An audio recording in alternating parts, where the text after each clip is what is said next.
बातमी नाशिकमधून आहे। खड्ड्यांच्या मुद्द्यावरून नाशिकमध्ये नगरसेवक हे आक्रमक झाल्याचं पाहायला मिळालं। नाशिकमध्ये आज एकीकडे महासभा पार पडते आणि दुसरीकडे महासभेच्या सभागृहाबाहेर ठाकरे सेना आणि अपक्ष नगरसेवक खड्ड्यांच्या मुद्द्यांवरून आक्रमक झाल्याचं पाहायला मिळत आहे। ठेकेदार आणि दोषी अधिकाऱ्यांवर कठोर कारवाईची मागणी होते आहे। हे दृश्य आपण पाहतोय। नाशिकमध्ये खड्ड्यांच्या मुद्द्यांवरून हे सगळे नगरसेवक एक चांगलेच आक्रमक झालेले आहेत।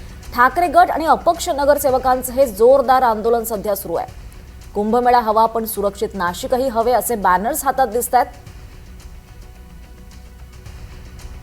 याचाच आढावा घेतलाय आमचे प्रतिनिधी प्रांजल कुलकर्णी यांनी। मुख्य शाणे आहेत नाशिकच्या सिडको परिसरातील नगरसेवक आहेत। आपण बघितलं ते पूर्ण अशा प्रकारे होर्डिंगचं तरी एक खरं तर जणू ड्रेसच त्यांनी बनवलेला आहे आणि नाशिकची दयनीय अवस्था जागेवा असं देखील ते प्रश्न विचारत आहेत। मुख्यची काय नक्की आपली मागणी? मागच्या काळात आपल्या इथं अतिशय जोरदार पाऊस होऊन गेला।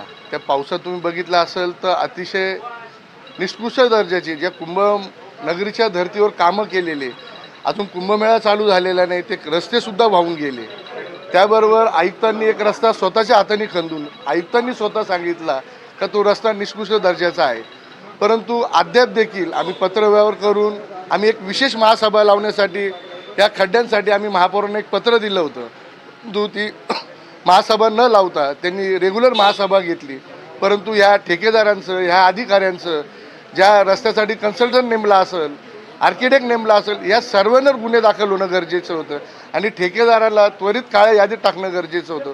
परंतु आज इतक्या लोकांचे बेघर झाले, कोणाच्या खड्ड्यामुळं मृत्यू झाला, असे एक ना अनेक आपल्याकडे दुर्घटना घडलेल्या आहेत, परंतु प्रशासनाने त्याच्यावर कुठलीही एकही कारवाई केलेली दिसत नाही।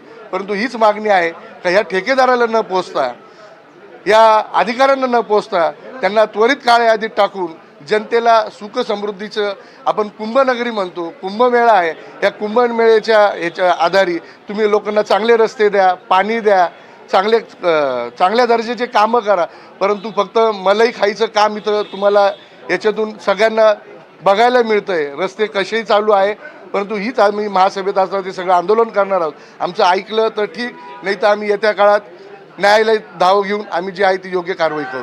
आपण बघितलं तर रस्त्यांवरील खड्ड्यांवरून ते आक्रमक झालेले आहेत आणि तात्काळ दोषी अधिकारी असे ठेकेदारांना कारवाईची मागणी आहे। कॅमेरा निकी परसो, प्रांजल कुलकर्णी, NTV मराठी, नाशिक।